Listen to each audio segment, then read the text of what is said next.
What is up, everyone? Welcome to a first here on the channel. I am Jeffrey Kirby. As you can see, we have the boss man himself, Boss Sanchez, a.k.a. Jarryd. Jarryd, how the hell are you? We're here, man. So this is a first. This is a first for us. We're actually doing a recorded episode. We've only done one other of these before, and that was back, I want to say December of 2021. This was before, Jarryd, you were way before you were even on here, when we did an interview with Dan Menigan, a part of 92.3 The Fan in Cleveland. We interviewed him. That was also because I was going to a Trans-Siberian Orchestra that day. I had bought tickets for that for my mother as a Christmas gift, and it was on Thursday, so we had to record a show there. But other than that, for the time being, for the next little bit, we're going to give this a try. We're going to test out the recording and everything like that, see how it goes. And I mean, we polled the people and the recording won, so that's how we're going to do this for just a little bit. Obviously, maybe some of the bigger, obviously the NFL draft show, that is obviously going to be very well live. And and like I said, this is not, as of now, set in stone. We are going to continue, we're going to try this out, see how it goes. Maybe at some point we will go back to the live. Maybe we won't. I don't know. It also helps out with Jarryd, because if you guys have noticed for the last little bit, he hasn't been able to get in here at, at 6 o'clock when we would go live as usual, as he would like. But, I mean, that's just how it is with adulthood and work. So this is, I think, kind of a compromise for everyone. And like I said, we voted and the people voted. It is America. And this is where the people's vote counts. Does count. It does count here. But, yeah, other than that, yeah, this is how we're going to do things for a little bit. So, again, if you haven't yet, make sure to like this video, comment, subscribe. We're going to I think what we're going to do is we're going to premiere it. And, Jarryd, you probably won't be able to be, because you'll be at work. I should be able to. I think what we're going to do is post this at noon Eastern Standard Time, and I'm going to premiere it to where I could still be in the chat.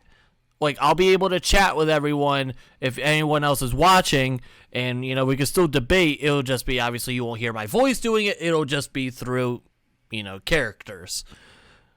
So, but I think this is going to be fun. Cool. But obviously, I do want to, let's go ahead and get started here. Now, I have a topic that I want to get into, and I'm going to be completely honest with everyone. I totally ripped this from around the 412. I'm not going to lie. I will give them the credit, because, if you're going to take something from someone, at least give them the credit, damn it. So that's exactly what I did here. So if you have yet, go and follow them around the 412. Zach, Smitty, and Tyler. But they talked about the extension of Alex Highsmith. And it's an interesting topic because obviously he has 1 year left on his deal. The NFL draft is coming up.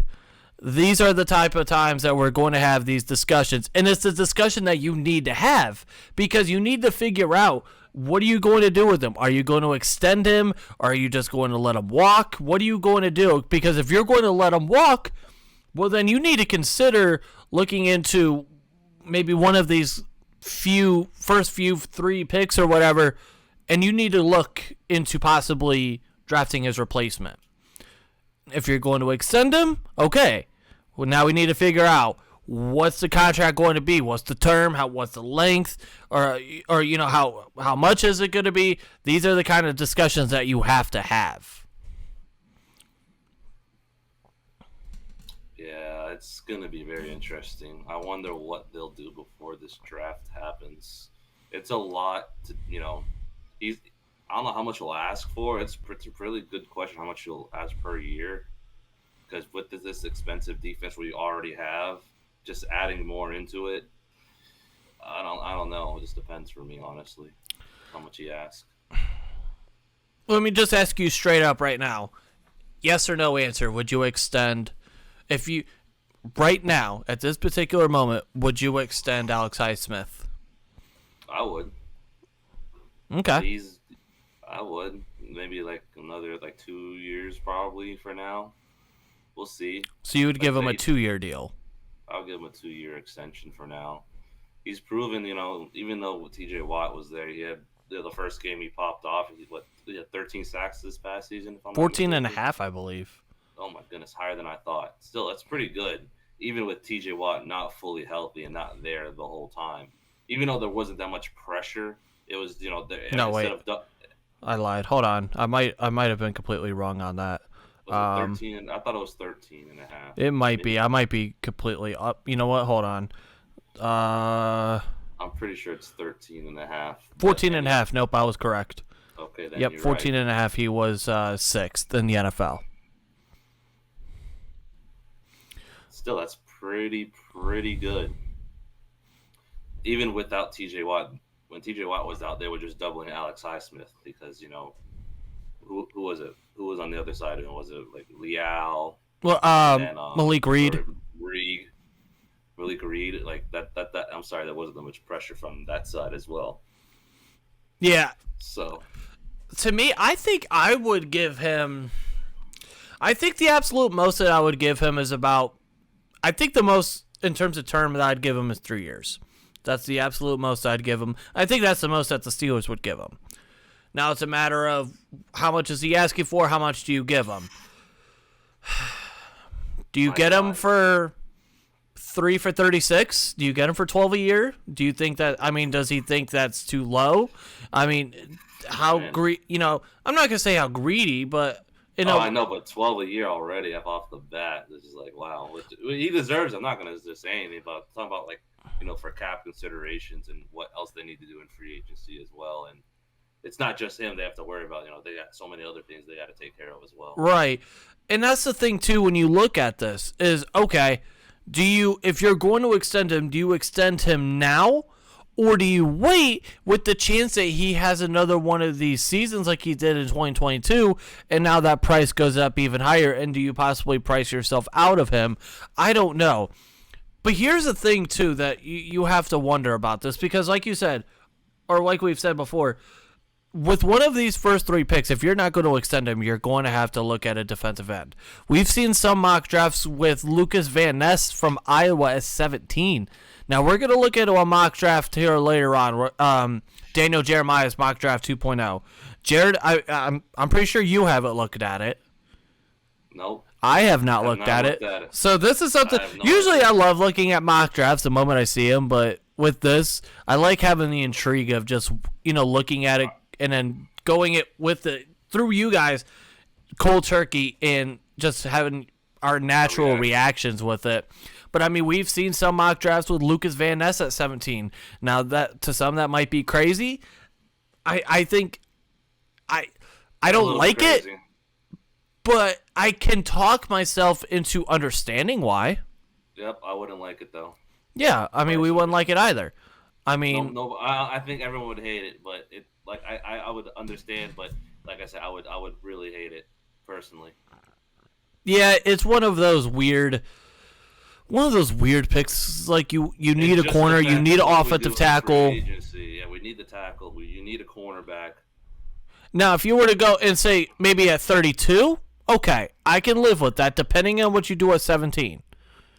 Like, maybe what we'll do is when we look at Daniel Jeremiah's mock, we'll use that, and then we'll kind of discuss maybe, okay, what could you look at 32? What would we like for them to do at 32 based on this scenario, this, that, and the third?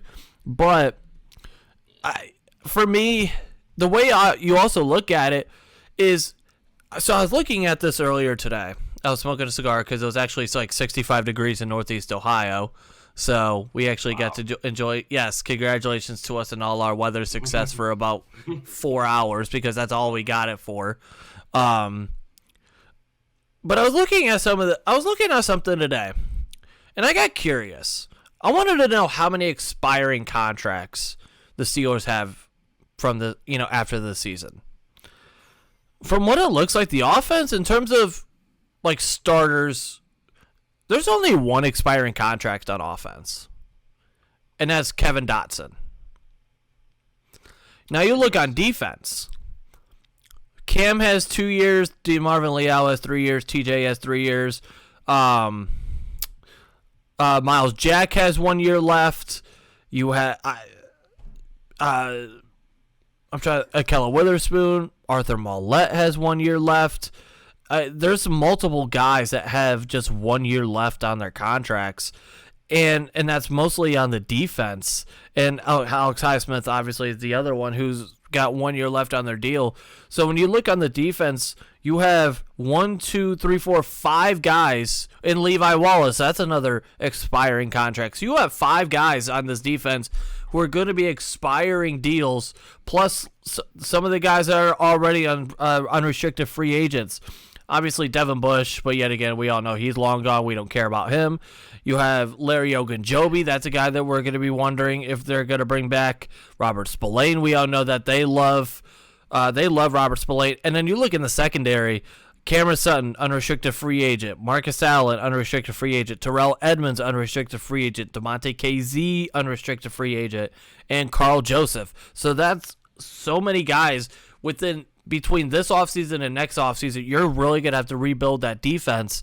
So we talk about how much money they've spent on the defense. Well, yeah, now you have a lot of expiring deals. While you still have Minka Fitzpatrick for 4 more years, TJ Watt for 3 more years, you might want to start reconsidering extending a couple of these guys, the guys that you truly feel like that you need to extend. Obviously, we've talked about Cam Sutton. That's a guy that we would love to see him come back, but we'll see what happens, because obviously if you don't extend him, then you're more looking at, unless somehow, some way, Paris Johnson or something like that were to fall to 17, you're definitely going to be looking at a corner with that first pick if you don't bring back Cam Sutton.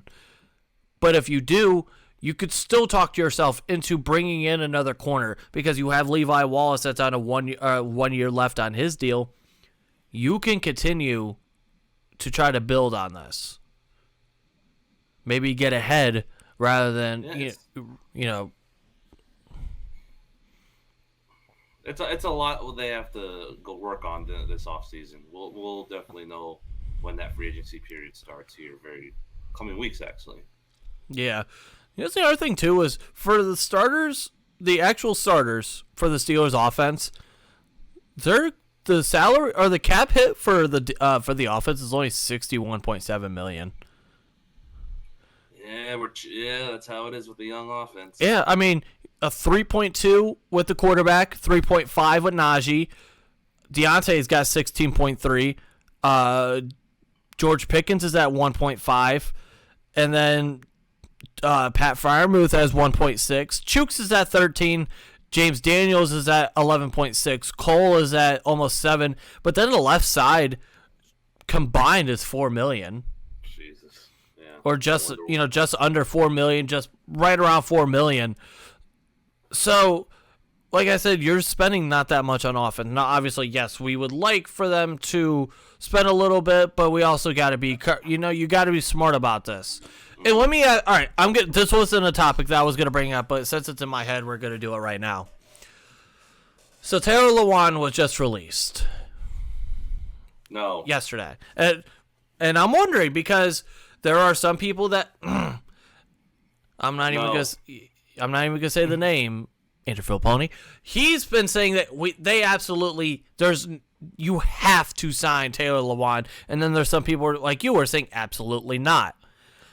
I could understand both sides of things, but at the end of the day, now I'll put it in this perspective. If you took the money that you were going to pay Mitch Trubisky this year and instead go and get Taylor Lewan for maybe a year, maybe a 1 year, $9-10 million deal, when you put it in that perspective, it's a little bit different. I don't like that 9-10. I would give him 8 at most. Jeez. You're starting to sound like the Bengals owner. Sorry. Not with Taylor Lewan, though. It's just those injury concerns really. And that's the thing. People are questioning, can he go back to, he has dealt with some injuries over the last couple of years.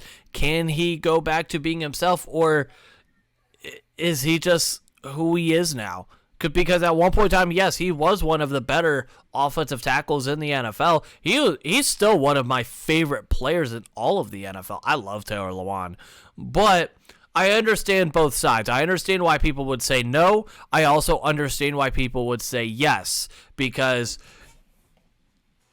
the reason why I could understand why people are saying yes, you need to re-sign him, is because if you ask yourself this, okay, can you guarantee that you're going to get a tackle at 17 with one of the, are you going to be able to get one of the top 3 tackles in the NFL or in the draft this year? Right now, you're leaning towards no. So if you really wanted to make that a priority, because who's the other one? Orlando Brown, I want to say it is. Is that the other free agent? Yeah, he's probably going to price himself out of here. So it's one of those things where it's like, okay, do you draft like a Dawad Jones at pick 17? Spoiler, if he's there. I have a theory. I have a theory on him. We'll get to that here in a second. Do you possibly draft him because he was the right tackle at Ohio State? Do you try to move Chooks over to left? Do you try to, move Dawand Jones over to left? What do you do with that? And some people may not like that. I don't know what that would be like. I don't know. So if you don't know about that, or you're not sure how that's going to fit, but you want to make sure that you upgrade your tackle position, maybe that's something that you would have to do. Yeah, I get it. I totally get it from that side. If we're getting him, you're getting $8 million. That's how I see it. I mean, getting more than 8. No way, man. I don't. Sorry. I think he would laugh at 8. I think he would laugh at almost any team that would try to give him. I think there is a team that I think that if they're going to sign him, he'll get it for like 9 or 10. That's fine. Not for me. 9 is like pushing it. I was like, all right, we'll see. Are they going to cut Mitch? Pretty much. Is that a guarantee? So I saw this thing now, and I had to hear it because I didn't get to physically see a tweet because Mr. Jarryd Dulac decided to block me on Twitter. But like, I'm just scrolling through Twitter one day. I was scrolling through someone's following, and then it just says Jarryd Dulac blocked you. I'm like, what the hell did I do? I don't even remember what I did, but I'm like, all right, whatever. I mean, dude was a clown asshat anyway. But I did hear something about how they were saying that you could possibly get a 4th for Mitch Trubisky if someone were going to trade for him. I highly doubt that someone would give you a 4th-round pick for him. I highly doubt anyone would trade him or trade for him. But if someone were to, I'll play this hypothetical. If someone were to, you go Mr. Rooney because you have to kiss ass. Because we all know what Mr. Rooney said earlier, or what Art Rooney said. He said that he would like for them to keep Mr. Trubisky, and they were going to keep him if Andy Weidel and Omar Khan goes, listen, Mr. Rooney, this is the deal that we can't pass up. You have to make that deal. Now I think there's a cold chance in hell, it's gonna freeze over in hell before that happens, in my opinion, because every team are probably expecting them to release him, because what's his cap hit again? Here, I have Sport Track up. His cap hit this year is, I think 10. I think it's 8. 8 or 10, somewhere in that range. It's somewhere in that range. We know that. Mitch Trubisky's cap hit is $10.625 million. Jesus. Yeah, cut him in. Get him gone. So if you release him, you'll be able to save some cap there, and maybe you could use that money on Taylor Lewan. No, I'm just kidding. No, but I mean, that is actually an option if they wanted to go that route.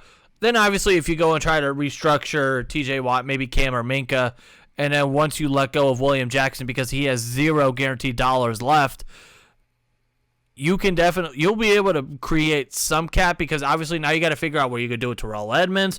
What are you going to do with Cam Sutton? Are you going to bring back DeMonte KZ? What are you going to do? There's a lot of moving pieces, and thank God I'm not one of the people that has to figure that out.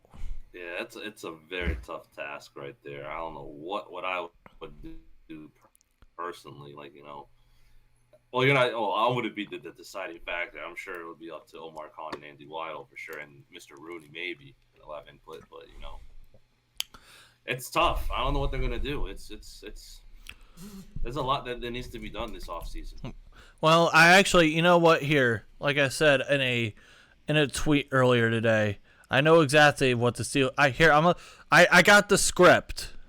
I got the Steelers script. Here's what the offseason's gonna look like. So the Steelers, here are all the players that the Steelers are going to acquire this year. They're going to acquire Jalen Ramsey, Marcus Peters, James Bradbury, Tremaine Edmonds. They're going to re-sign Cam Sutton and Terrell Edmonds, and then they're also going to trade for Mike Evans. And also, by the way, within the last hour or two, what's his name? Bobby Wagner just got released. Yeah, he's a Steeler too. So that's the script. Those are all the players that Steelers are going to be acquiring, according to Steeler Twitter. Who's doing all that math, counting for money with cap space wise? According to Steeler Twitter, we are acquiring all those players. I think that's according to your tweet. Listen, I've only pushed one agenda, and you notice I haven't pushed it in a while.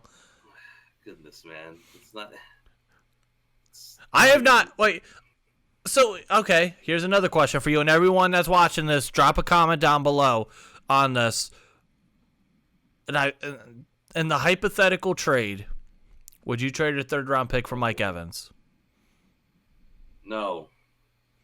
Okay, I agree. Why? What's the point? Again, people are so upset. I understand that if you feel like you might want to get another weapon. I understand that, but it seems like this fan base is so obsessed with wanting to get another wide receiver. We don't need another weapon, personally. If we draft one, to be very late. You know what? I've actually told myself that I said if the Steelers were to draft a receiver in the third round, I wouldn't be mad at it. I'd actually be okay with it because if you look at it. Receiver. Hey, Steelers find a way. We don't need another receiver early.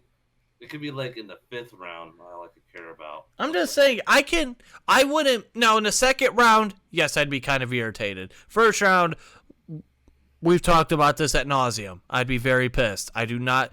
No, here, I'll just reiterate this again. The Pittsburgh Steelers, do not need Jordan Addison at pick 17. I won't be saying that right now. But this receiver, I get it I think it'll be our 4th pick at round 3. So if they go receiver, which I guess that will be okay, but still, those first 3 picks better be what we need. Oh yes, I agree. If you can somehow get yourself a corner, so in reality, there's the top 4 positions of need: offensive tackle, corner, linebacker, interior defensive line. I would like that in the first 4 picks, personally, those 4 positions. But if they go receiver at that 3rd round pick, I guess I'll be okay with it. But now again, we'll see what happens because if we don't know what happens at free agency, do they go and do they draft or they go and get Taylor Lewan and they say check mark done? Bro. No, I don't want Taylor Lewan personally. I just don't want him. I know he's a good player. Personally, I don't want him. Sorry. If you're watching Taylor Lewan, I don't want you here, personally. Sorry. Jarrod's just a hater. I am being a hater right now. He's a hater. And this is coming from an Ohio State fan saying that I would be very well okay with acquiring a Michigan Wolverine. I don't want him here. Sorry. There you go, Herb. I hope you appreciate that. But no, at the end of the day, I would be okay with actually in terms of the Mike Evans thing. Yeah, I agree, especially with the cap hit. No, but I mean, if you look at it from the ability, if you could acquire that kind of talent in the 3rd round, obviously yes. But when you look at the cap hit and you look at some of the other needs. Yeah, I'm not sure about that. No, I'm okay. I'm okay. I don't see any trades happening right now for the Steelers unless they will go up and get somebody. Like I said, we're going to be trading for Jalen Ramsey. We're going to go ahead and we're going to we're trading for all these guys. So, God, gosh, Kirby, stop pushing this agenda, man. It's not happening, man. Oh, Steeler Twitter during the NFL Twitter during the offseason is just the greatest Not thing even ever. March yet, man. They're already talking about this agenda. I'm not pushing agendas. I mean, there have been people that have been pushing agendas since during the season. I know. I get it. For being completely frank here.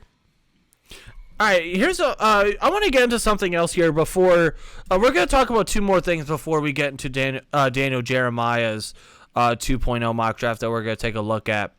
So the Steelers went and they actually added to the coaching staff. They went out and got Aaron Curry. He spent the last few years with the Seattle Seahawks. And then they let go. And then Jerry Olszewski, however you pronounce his name, he's been with the team for 1.5 billion years, who was coaching the inside linebackers for the longest time, was not retained. Last year, I don't know what the hell he was really doing because the inside linebacker was supposed to be coached by Brian Flores, which we all know now is gone to Minnesota. So, Jerry Olszewski, I apologize if I'm not pronouncing his name correct. He was not retained, so they go and add Aaron Curry to the staff. I like this pickup because at the end of the day, you look at what they've done with that linebacker core. Jordan Brooks has been a pretty damn good linebacker. Obviously, they had Bobby Wagner. He was pretty good for Seattle, and for him to come to the Pittsburgh Steelers, that is a pretty damn good pickup, if you ask me, in terms of the coaching staff. I would like an offensive assistant. Don't you think we all would there, Jarryd? I think we all would. I think if we all had a genie ball to say, like a good neighbor, State Farm is there, it's not sponsored, can we please get Matt Canada's ass out of here? Because I don't think I've said Matt Canada's name in a while, so I needed to say it. I needed to say that once real quick. But obviously, yes, we would like to see someone come in for the offense, but at the end of the day, it's not going to happen. Yeah, I think I have a better shot of getting a six-pack in the next 5 minutes. Anyways,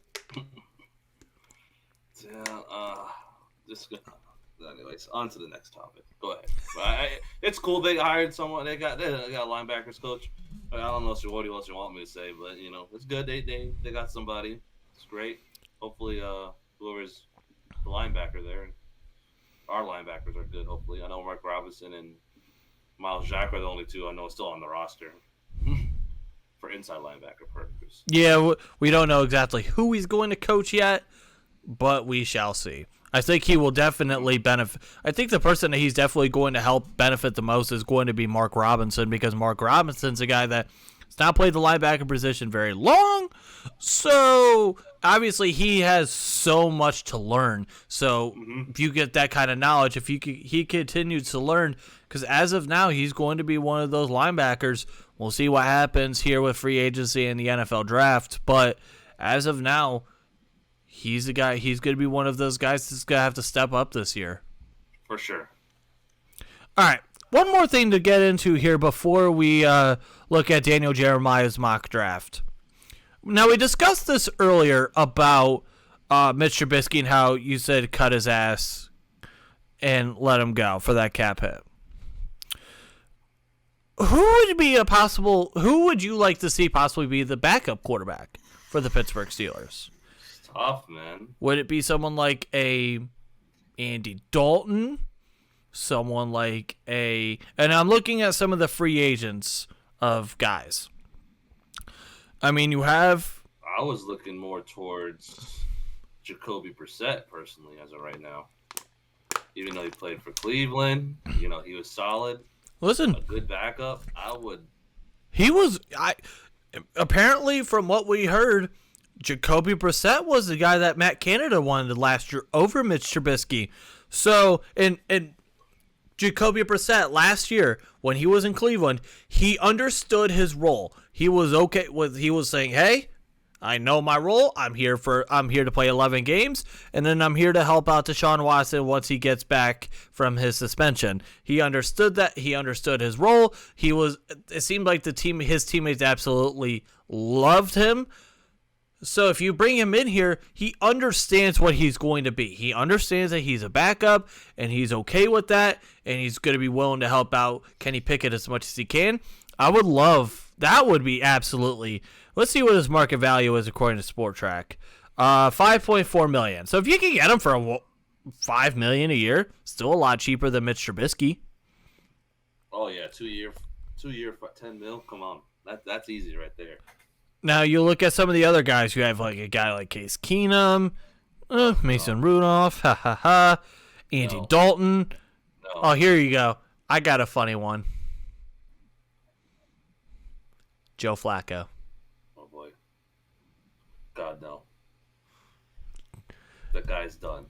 It would be hilarious to see Joe Flacco in the black and gold.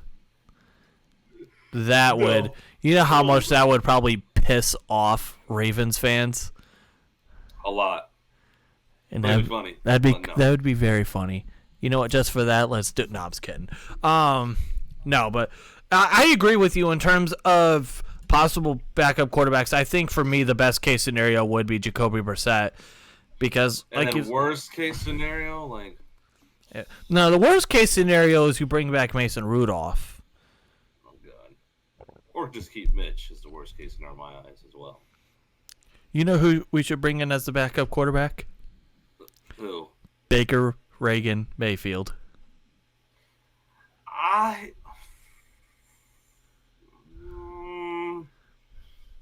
wouldn't hate it. I wouldn't love it. All right, so here, I'm just going to name off all of the quote-unquote free agent quarterbacks. Derek Carr, obviously, no. That's going to be interesting.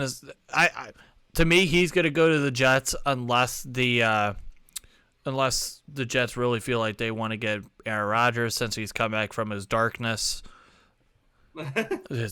journey. Baker Mayfield's obviously a free agent. Sam Darnold, Jimmy Garoppolo, so that'll be another one. I want to see what his market value is. 4 years, $139 million. Too expensive. Oh yeah, no, obviously he's gonna get a starting quarterback gig. Yeah. I'm very curious to see what happens with the New York Giants and Daniel Jones. Because in my opinion, I understand we're getting off topic here for just a split second. If you're the Giants, you do not pay Daniel Jones that kind of money. I'm sorry. I think they signed him, but not for that money. Personally. I got a feeling. I just don't think you should at all. I think. They just franchise tag him for a year and see how he does, and then you pay him really well. Let's see what his market value is. According to Sport Track, they have 3 years, $78 million. Ooh, what is that? 26.2 million. 6.2. Yeah, because the tag would be 30. I know it's 30 around there. The tag is like 40 something. The exclusive tag, and then the non-exclusive is like 32. Jesus Christ, my God. We were talking about tags real quick. I understand we're getting off topic again. I apologize. Going to Lamar Jackson, because right now that whole situation is just a huge debacle. If they tag Lamar, I don't know what the Ravens organization is doing. They definitely pay this man personally, and I'm a Steelers fan. I love Lamar Jackson coming out of Louisville. I wanted Lamar Jackson personally, but still, it is what it is. He's a good player. He got an MVP. You know why I like Lamar Jackson? Why? Because he always plays bad against us, it seems like. Okay, but that's fine. That's okay. But he just needs talent on his team. He has just Mark Andrews. You're not helping him out. Oh no, I am 100% with you. The way that, especially last year. So it's ironic. I've been rewatching our last year's draft show, and me and Hunter, when Baltimore, so they went and got Kyle Hamilton, and then immediately after traded away Hollywood Brown to the Arizona Cardinals. And we're like, what the hell? And that's exactly what we said. Is, who are you going to throw the ball to? Mark Andrews? Yes. Who else? Rashad Bateman? Devin Duvernay. Devin Duvernay? I mean, what they've done has been absolutely criminal. I understand that they want to be a run-heavy, a run-first team, but you still have to have weapons for him to throw. And like Lamar Jackson, on both ends, it's weird because like when Deshaun Watson got his 5-year, $230 million fully guaranteed contract, you knew that was going to. You knew that guys were gonna want that kind of contract. It was going to happen eventually. It was just a matter of time of who was going to get it. And you thought, could someone like a Justin Herbert or a Joe Burrow or one of those guys, were they going to be? And then it ended up being Deshaun Watson. And then you get guys like Lamar, who's like, oh, I want that contract. I want a fully guaranteed contract. Where now, I don't know how true the report was, but apparently he turned down a 5-year, $250 million with like $133 million guaranteed. He said, no. I want my money guaranteed. I want my full money guaranteed. And this is a thought that I had earlier today. I was driving around with my windows down because, in February we were actually able to do that for once in Ohio. Say that the Steelers, or say that the Ravens were to put the exclusive tag on Lamar Jackson, and that's about 45 or 40 something million dollars. Versus if you give him the non-exclusive tag, you put that tag on him, you give Lamar the chance to talk to others, and then they can offer, and then the Ravens could either match it or they could, and then if they don't match it and they someone signs him as 2 first-round picks that they would be getting. So you wonder if it's a non-exclusive tag at $32 million. You almost wonder if he would pull a Le'Veon Bell and just not show up, because you could totally see Lamar Jackson being the person to want to just not show up and say, you know what? Okay, I'm not showing up. Y'all have fun. We could do this again next year. No, this is not what we're doing. Yeah, well, another Le'Veon Bell type of situation. Personally, yeah, that could happen. Yeah, it's. Whew. Yeah, I don't want to bring it up, but it happened. But Le'Veon made the wrong decision. It is what it is. Yeah, it's. Let's just be glad that this is not the Ravens Roundtable. I know, my goodness, man. I would be livid if I'm a Ravens fan. Be like, what are they doing? Like, it's terrible. But yeah, back to the regularly scheduled programming that was the backup quarterback situation for the Steelers. Yeah, comment down below. What do you guys think? Who would you like for them to bring in if they were to release Mitch Trubisky, or if for some ungodly reason you think that Mitch Trubisky should be the backup quarterback? Well, then you can let us know why. But I think me and Jarryd are both in agreement that Jacoby Brissett would probably be the best case scenario. Exactly, I agree. All right, let's get into Daniel Jeremiah's 2.0 mock. Let's do this here. Well, I've been waiting for. So let's see here. Let me go ahead and try to get this pulled up.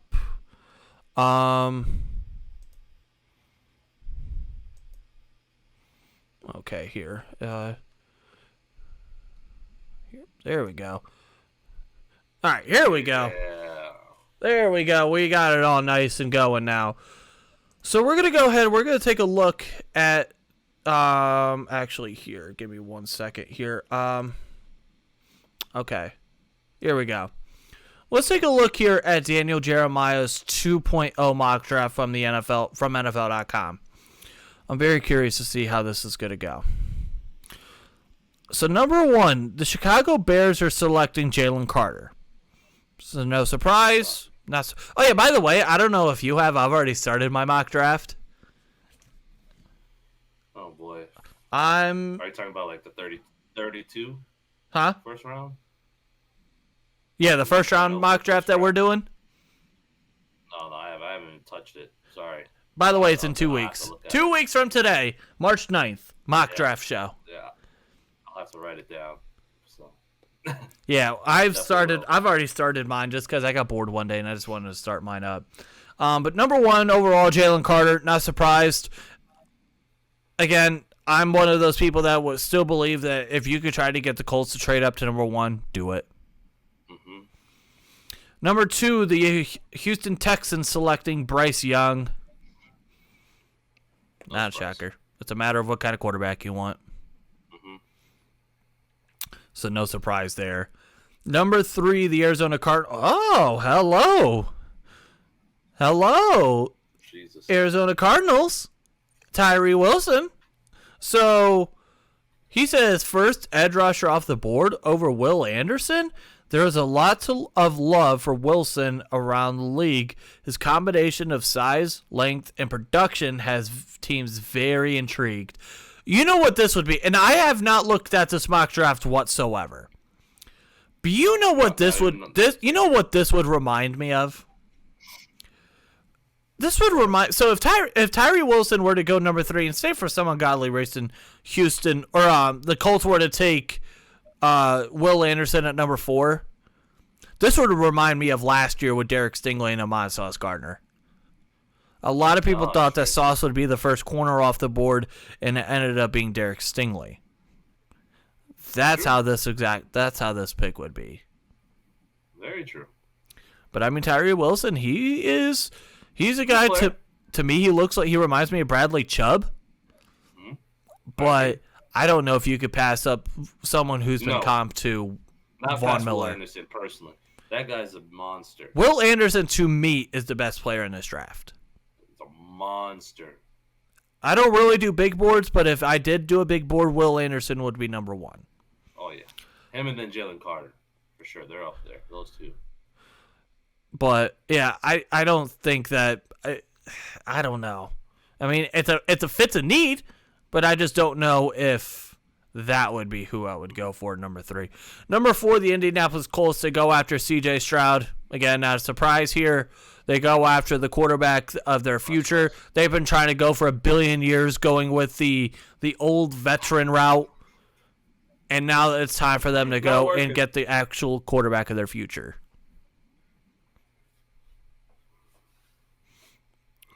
I was say someone's getting a little tired over there.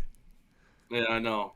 I've been up very early, but it is what it is. Number 5, the Seattle Seahawks getting Will Anderson. Now, if you're the Seattle Seahawks and you get Will Anderson to fall to you at number 5, Seattle fans, you guys need to throw an absolute parade because the heavens from above have answered every prayer that you could want. And Seattle drafts weird, as we all know. Which is, if Will Anderson's there, you better take him, Seattle. This is the pick for you. Yeah, they need some help on that defense.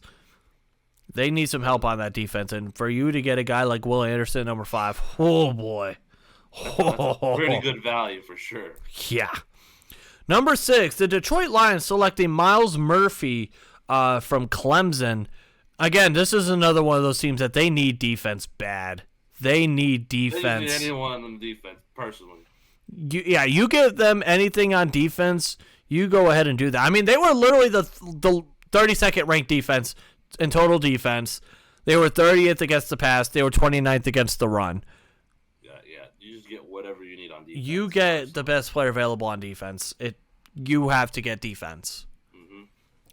And I think if I'm them, I double dip on defense. I agree. Number 7, the Las Vegas Raiders select Will Levis. So here's my thing. And I've been having a conversation with Hunter about this.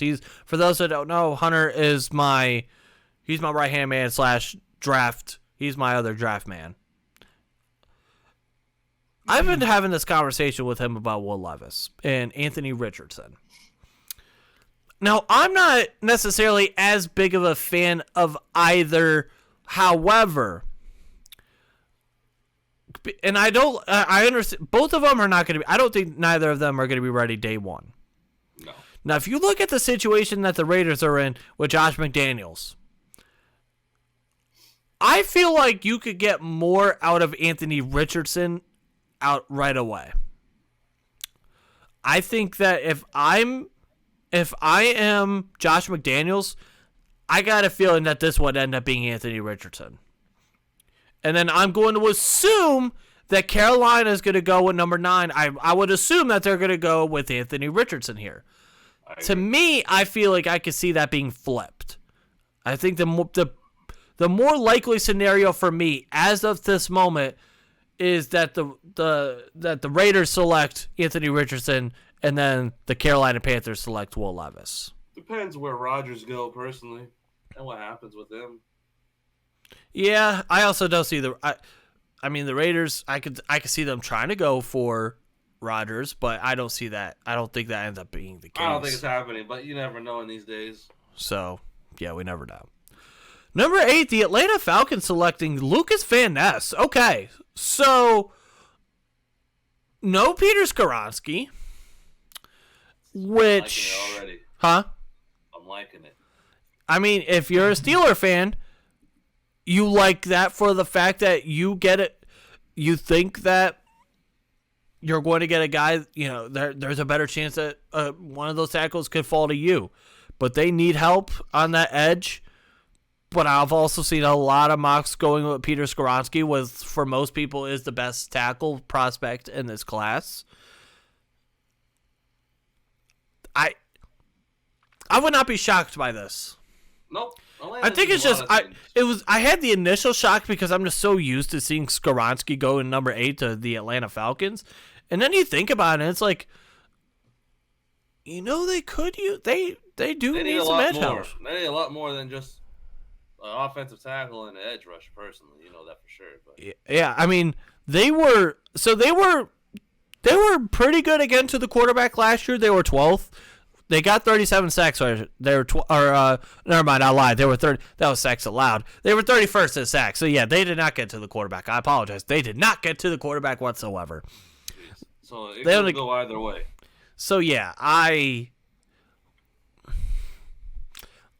more I think about it, the more I'm not mad at it.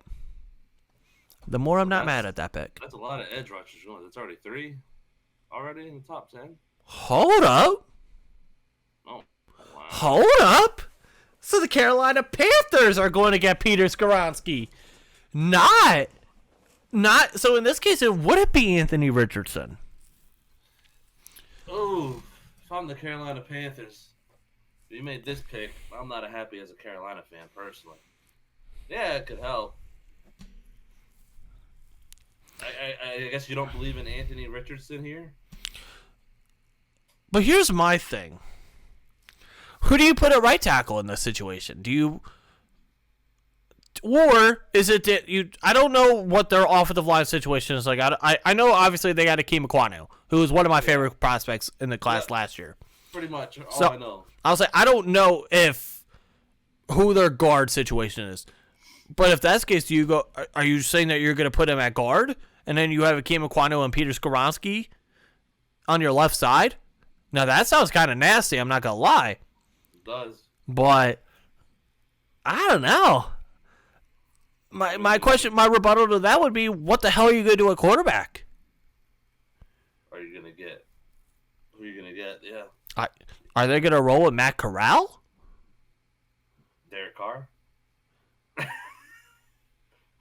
I doubt they'll get Derek Carr first. Yeah, I don't know. So I'm trying to think now. I'm trying to think of other teams that could possibly go after Anthony Richardson, because this is weird. This mock draft is kind of going down a weird hole. Number 10, the Philadelphia Eagles. Ooh. I like this pickup for the Philadelphia Eagles. I like this. Mm-hmm. Now, it's weird because they have a lot of it. They have a lot of needs on their defense. They have so many players. Now, Miles Murphy is gone. Lucas Van Ness is gone. I think they would have loved to get a defensive lineman. Oh, yeah. Because when you look at it, Fletcher Cox is 32. Robert Quinn is 32. Brandon Graham is 34. And Javon Hargrave is 30. They are all free agents.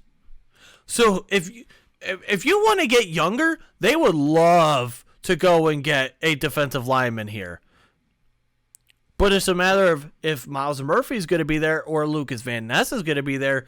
But in terms of corner, this is another great pickup because Devin Witherspoon, to now a lot of people have become that cornerback one.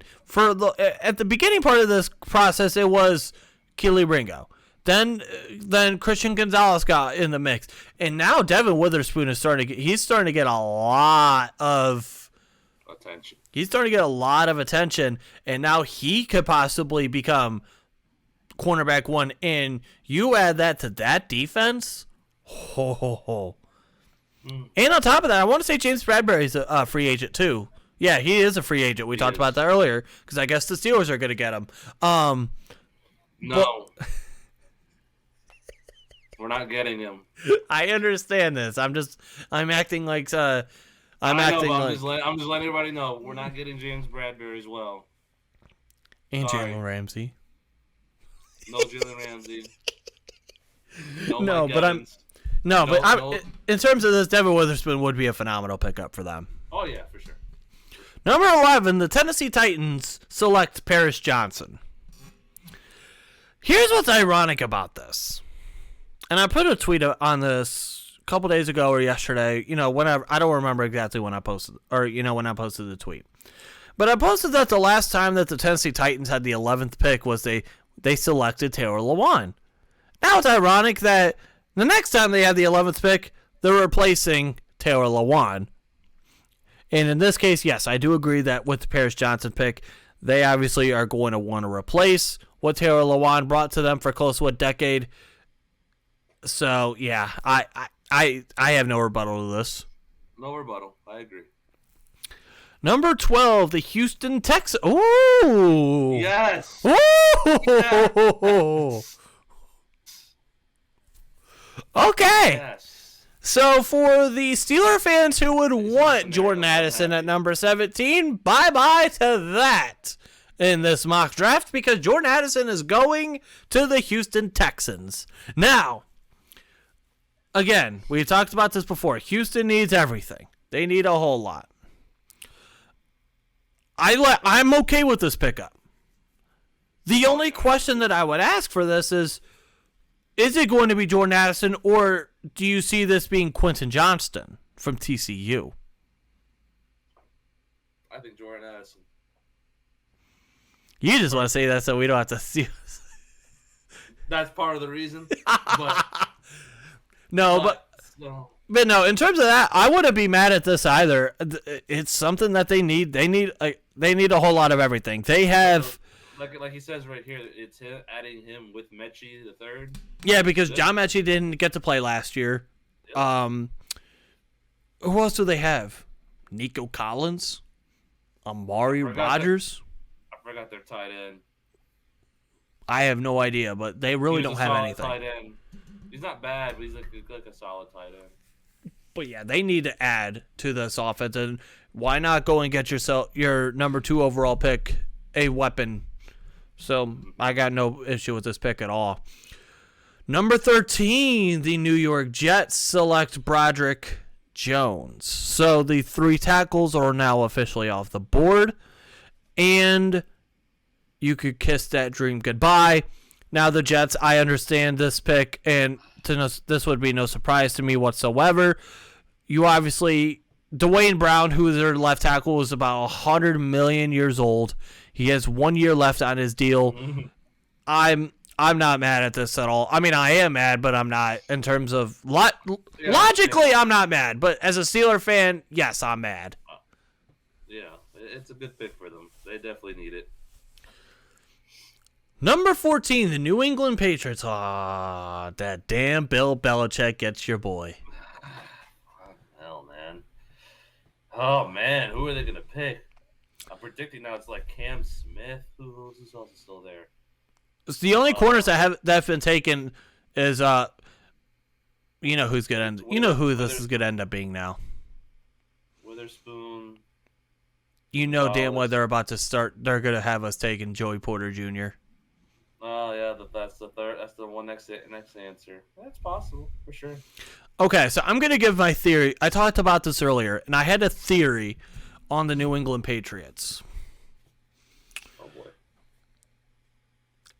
New England's such an outside the box. When you think of them, you have to think outside of the box.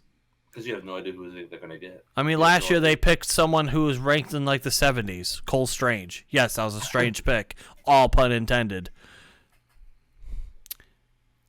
I could totally see this being DeJuan Jones. Yeah, I like I said, I don't know what the Patriots are going to pick. They're always strange. Isaiah Wynn is a free agent. I could totally see this being a DeJuan. I'm that to me just. I'm getting on this early. DeJuan Jones to New England is something that I see happening. That's possible, yeah. Like I said, with the Patriots, I don't even know. You never know what they're going to do. But in terms of Christian Gonzalez, like you said, that's your boy. Well, it is my boy. So, that damn Bill Belichick.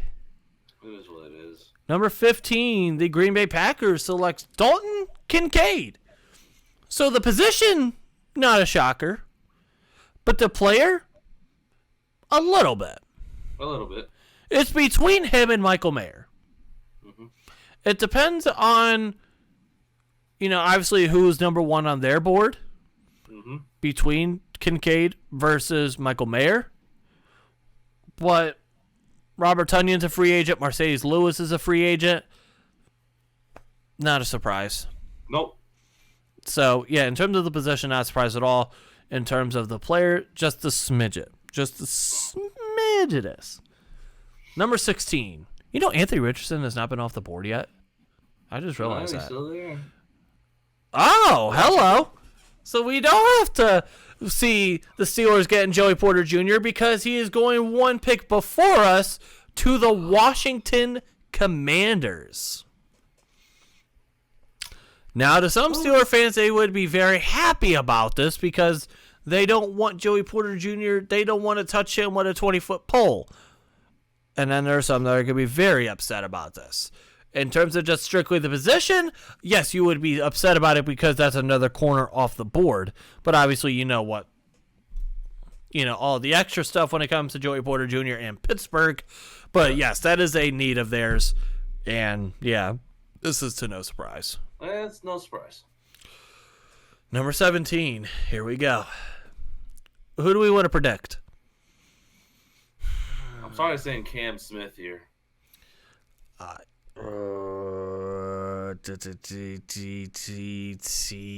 Exactly. It's like, what? DeJuan Jones? We'll find out. Let's go. I'm going to go with Cam. I'll go with Cam Smith as well. Here we go. Number 17. Oh, hello, Darnell Wright, the tackle from Tennessee. Okay, so here's the thing. So you have the top 3 tackles. They're gone. And then you have the next group of tackles. And that would include guys like Darnell Wright. That would include guys like DeJuan Jones, Cody Mayock, or Mock, whatever, from North Dakota State. That includes guys like I said, Anton Harrison from Oklahoma. It adds that into it. So, okay. I'm not upset. You get your tackle. So, in your case, you don't have to worry about Taylor Lewan. Does that make you happy? Yes. Okay. All right. So the picks. Oh! Okay.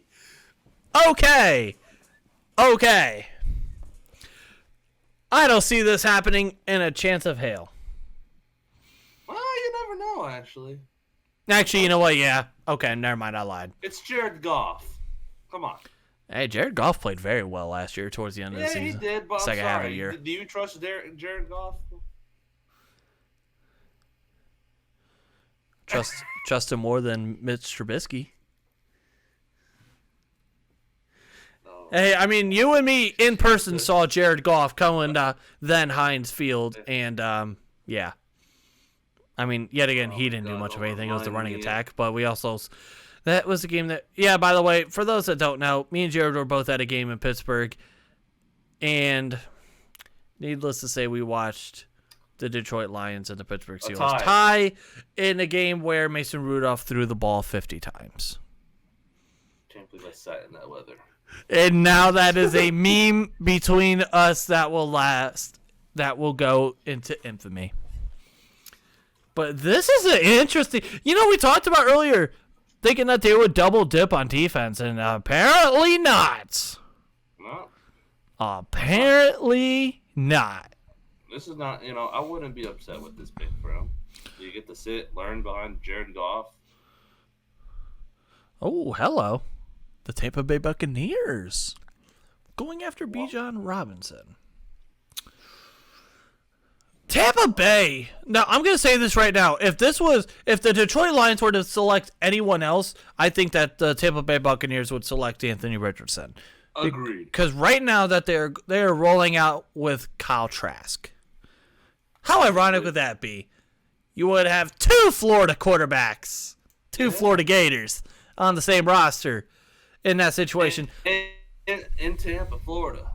And Tampa. Tampa Bay's in a weird spot. I don't know what the hell, though. Yeah, what the hell are they going to pick here? I don't see a running back. Is that like your most important need? No. They need a corner.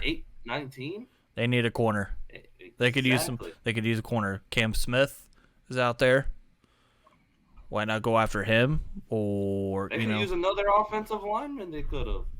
They lost their whole line. That too.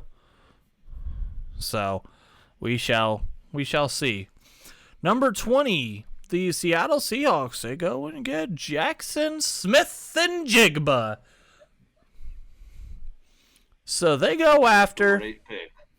So Seattle, they go out and they get Will Anderson, who, in my opinion, is the best player in this draft. They get him at number 5. And then you go after Jackson Smith-Njigba, who is a guy that has great body control. Yes, he does have 1 year of production, but he is a guy that is going to be a very, very good complement to DK Metcalf and to Tyler Lockett. That'd be pretty good with Seattle, personally. Oh. But I don't know if they're smart to pick that. I mean, I don't know. I have no idea. We'll see what Seattle does. Number 21, the LA Chargers are selecting Quentin Johnston. So Quentin Johnston in this, depending on how you feel about him, has kind of fallen a little bit. But with the Chargers, they're also. If you look at it this way, if they're going to let go of Keenan Allen, you got to have someone outside of Mike Williams. Yeah, that's the only reason I see this happening. If Keenan Allen's not on this team, so we shall see. Number 22, the ball. Oh, okay. Man, I'm going to say this right now about Baltimore. In this pick, when I started scouting Brian Branch, to me, he was Minkah Fitzpatrick. You fall in love with a couple players, Brian Branch is one of them for me. He is so versatile. He's a guy that could do it all. And I would hate for the Baltimore Ravens to get Brian Branch. He is so versatile. Well, I guess not another weapon for Lamar Jackson, I guess. All right, that's fine. So I see that's how you take it. Yep, that's how I see it. It's Brian Branch. Great job. Stack up that defense. Leave the offense with Devin Duvernay, Rashad Bateman. You sound like such a hater, and I love it. I love it. I love it, man. Listen, that means the offense is going to suck again. I'm sorry. All right, number 23, the Minnesota Vikings selecting Deonte Banks. So, yeah, this isn't not a surprise here. They need a corner. They just need defense. They need defense. They just need to pick up the right corner. Yeah, they seem to go with corner like every other year, it feels like. They need to pick the right corner. They keep picking the wrong one. Yeah, they need to just go and get a good corner or something. Number 24, the Jacksonville Jaguars selecting Brian Breesy from Clemson. So, in this case, his value is so weird. That's a great pick for the Jags, though, personally. You get a run stuffer, basically. I could see them going with a corner. You wonder if they could possibly go with a tight end. Possible, but as I know my one Jags fan, he prefers defense, probably maybe an offensive lineman. Linebacker wouldn't be a bad pick, but their linebackers are pretty good. They're not the greatest, but they're okay. But a D tackle would be good for a corner. All right, number 25, the New York Giants select Jalen Hyatt. Now, I don't know how you feel. I'm not the biggest fan of Jalen Hyatt. I heard the name, haven't watched anything about him, so I don't have any opinion on it. He is the Biletnikoff winner from last season. Okay. Great job. Anyways, we'll see. Like I said, I don't know. I don't know what you want me to show you. I don't know about Jalen Hyatt that much personally. I appreciate your honesty. Number 26, the Dallas Cowboys select Keon White, edge rusher from Georgia Tech. Last year they got, I want to say, Tyler Smith. Yep. And that ended up being a good pick, and that was one of those guys that you thought maybe could sneak into the first round, and he did. Keon White's a guy you're starting to see more and more of in the first round. And not a bad pick, be good for them, for sure. You know, why not go and get yourself some more defense? So, yeah, I'm not mad at this pick at all. Although you maybe think you could go with a wide receiver here. How about this? Depending on what happens with their running back issue, with Zeke and Tony Pollard, you think they're going to pay Tony Pollard? No. And what do you think Zeke's going to be the RB1 still there, or is he going to get cut? There is a shot that they could get cut, but remember also Bijan Robinson's already gone. Yeah, and this is so unless you go with a guy like Jahmyr Gibbs. This is a beat rush. Could be Jahmyr Gibbs here too. I can see a running back here. That's all I'm trying to say, basically. All right, number 27. Here we go. So number 27, the Buffalo Bills selecting Osiris Torrance. So right now, that's the only interior offensive lineman that's off the board. Now, that's probably going to be the case unless someone were to take, John Michael Schmitz, I believe, from Minnesota. That'd be the only other possibility of an interior guy that I could see maybe happening. But Buffalo is one of those teams that I think has more needs and more issues than people realize. Buffalo is one of those teams that they could definitely use some O-line help. Yep. Now, they do... I think their biggest need would maybe be a running back, but I like the idea of them going after the interior offensive lineman over the running back here. Mm-hmm. So I'm not mad at... because to me, running back and then interior offensive line would be the two biggest needs for me for them as of now. But I like that they skipped out on the running back and went with Osiris Torrance here. I agree, yeah. They have to do something here, and this is one of the only interior, like I said, offensive linemen they'll probably go here in the first round. And if the running back's gone, Bijan Robinson, I wouldn't even get another running. Maybe Jahmyr Gibbs, like you said, but that's it. By the way, also, if this was the case, this would be the first Florida Gator interior offensive, or it was the first Gator guard to be drafted in the first 2 days, or the first 2 rounds in 48 years. That's crazy. So, hello, Osiris Torrance. Number 28, the Cincinnati Bengals selecting Michael Mayer. So, I follow a couple Cincinnati Bengals fans. Mm-hmm. And I keep on hearing them talking about tight end. And yeah, they say that Hayden Hurst is heading to free agency, is what he says here. As my Siri on my laptop decides to continue to go. So shut up, Siri. So in this case, you go after possibly the best tight end, and we already have one that went off the board at Dalton Kincaid at 14 or 15, whatever, to Green Bay. Now at pick 28, you go after arguably the best tight end in the NFL, or not in the NFL, in this draft. Who to me reminds me of Jason Witten. That's who Michael Mayer reminds me of. Well, it's a good pick for them. Well, Dalton Kincaid kind of reminds me of Zach Ertz. Okay, it makes a lot more sense. Number 29, the New Orleans Saints selecting Zay Flowers. So back-to-back years they go with a wide receiver. Last year they go with the Ohio State native, Chris Olave.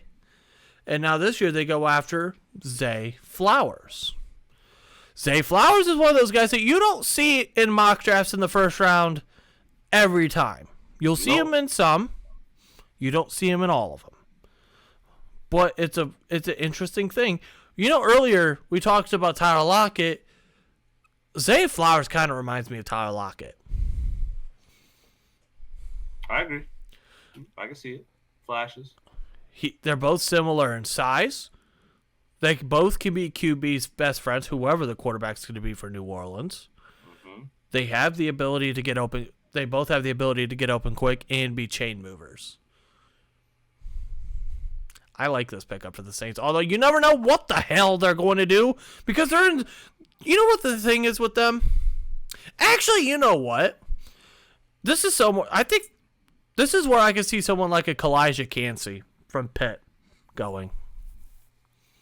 This, the more that I think about it now, this is more of like a Kalijah Cansey kind of pick to me. Or a Derek Hall from Auburn. One of the, someone like that. That's where I could see going here with pick 29 in New Orleans. But Zay Flowers, New Orleans is in a weird spot because they're like smack dab in the middle. There's nothing worse in the NFL than being smack dab mediocre in the middle. Yep. I don't know what you do for New Orleans personally. I don't know what the hell they're doing. Yep. Number 30, the Philadelphia Eagles select Felix Adunke or Anadunke, whatever. I can't pronounce it. Uzama. This is another one of those guys that you've seen in slight mock drafts, but you don't see it every time. That's my first ever hearing his name personally. It's not the first time I've heard of him. But I mean, they go and they add to that defensive line. We talked about this earlier. They went out and got, what was it, Devin Witherspoon at pick 10? Yep. So they got defense, they got the corner, and now they go out and get an edge rusher. So they fit a need. That's a win.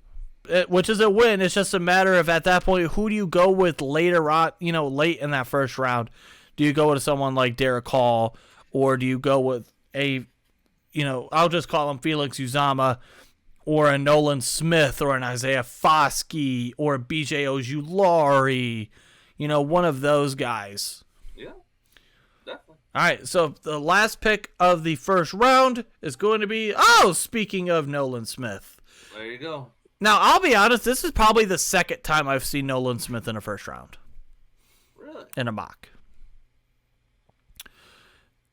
Now, the reigning defending Super Bowl champions, the Kansas City Chiefs, they go and add to the defense. They went out last year and got George Karlaftis. Now this year they go and get Nolan Smith. He says that Daniel Jeremiah says that Nolan Smith reminds him of Hassan Reddick. If you can get a Hassan Reddick kind of player, you're not doing too bad for yourself. Yep. So not bad. Not bad. So that is the first round of Daniel Jeremiah's 2.0 mock draft. to me, obviously going back to the Steelers pick, you had Darnell Wright from Tennessee. You went and got yourself a tackle, and now, and so in this case, we talked about this earlier. You mentioned how we talked about, what would you do at pick 32? You go and got yourself the defensive or the offensive tackle. You were first on the clock the next day. Mm-hmm. What are you doing? It'd be very. I'm excited. For us, we never get to experience like the first pick of a round. But the second round at least is pretty cool. Personally, you never know who it is. So like the names that could be left off in the first round, like they're like, wow, they need to go to the Steelers here, but you never know. Yeah, because I mean, like, you have guys like Keely Ringo still here. You have guys like Cam Smith that are still here. You still have Eli Ricks from Alabama, Tyreek Stevenson from Miami. You still have Emmanuel Forbes from Mississippi State. So you have guys. They have the D tackle, Siaka Ike, if they need a D tackle here. Yeah, you still have Kalijah Cansey, so if you want to go back-to-back Pitt players, you could. Mm-hmm. Like, it's a very, very interesting. I don't know what, like, the names. I'm just so excited to see what names will be left off after the first round, because the Steelers can get whoever they want, in the first pick in the second round. And also, one thing that I noticed, too, is not a single linebacker off the board. Not a single inside linebacker. And, yeah, I see no Drew Sanders, no Trenton Simpson. So... Noah Sewell. Well, Noah Sewell, I don't see... I'm just naming people. I get it. Yeah, I don't see... I was going to say, yeah. But Trent Simpson, Drew Sanders, one of those guys, you can convince me that they're going to go in the first round. Jack Campbell. Yep. So... Who? It's here, I'm going to say this right now. Jack Campbell reminds me of a not as advanced Luke Kuechly. Okay. Luke Kuechly was one of the... I remember back in 2012. Well, I've been rewatching because I don't know about you guys. I rewatched the drafts on YouTube like a billion times throughout this process. Like I'm rewatching the 2011 draft for like the 19th time. Like, I'm being completely honest, and I don't know why, and I somehow don't get tired of it. Mm-hmm. Back in 2012, Mike Mayock talked about how Luke Kuechly was the, quote, best zone coverage linebacker he had ever seen coming out of college. Wow. If you can be anywhere near Luke Kuechly, you're doing pretty well for yourself, because Luke Kuechly should end up in the Hall of Fame. Agreed. So we shall see. A lot of choices, man. It's gonna get here. It's gonna come so quick, man. I just know it, man. When that time comes, we shall see. But I do want to say again, thank you everyone for tuning in. Thank you everyone for watching. I hope you guys did enjoy. If you guys are still here, like this video, comment, subscribe, and we're gonna obviously bring you a bunch of. We got next week's episode. We're going to do another recorded episode like this. And then the following, we got one more show. And then we got the mock draft. Mm-hmm. I'm excited for it. I've already started. I am currently at pick 16. Oh, that's interesting already. Yeah, so I'm right at the halfway point already. And so I'm having some fun. I mean, I'm definitely going to be curious to see how I love looking at the first mock draft that I do versus the second and see how different it is. Mm-hmm. Yeah, we'll see. It's very interesting. I'm gonna try to get into it. It's with this time, it's working, and like I said, for me personally, I'm not gonna have much more time into looking at these prospects more because of this job, unfortunately. So I'm trying my best to see what I think who will go where personally, based on what I've seen and the tape that I've looked at personally. Yeah, for me, when I do my mock drafts, I kind of look at it. I kind of really think, okay, what's their biggest need? Who could be the best player available, or what do I see possibly happening here? If you got to think outside the box, that's, I kind of go in that way. But at the end of the day, we're going to see. And obviously we're going to have Hunter. You guys have seen him on the channel a few times. We're going to have him on. He is the host. We have made him the host this year of the draft show. So he will be he'll be on there to talk about everything when it comes to the NFL draft, and he's going to pick. And we might also have another guest on there as well. We'll see. We might have some fun with that. We'll have some fun with that. Oh, definitely. But again, thank you everyone for tuning in. If you haven't yet, like, comment, subscribe. Follow us both on Twitter. I am at Jeff_Kirby412. He is at Boss_Sanchez98. And until then, have a great weekend. Stay safe. Peace out.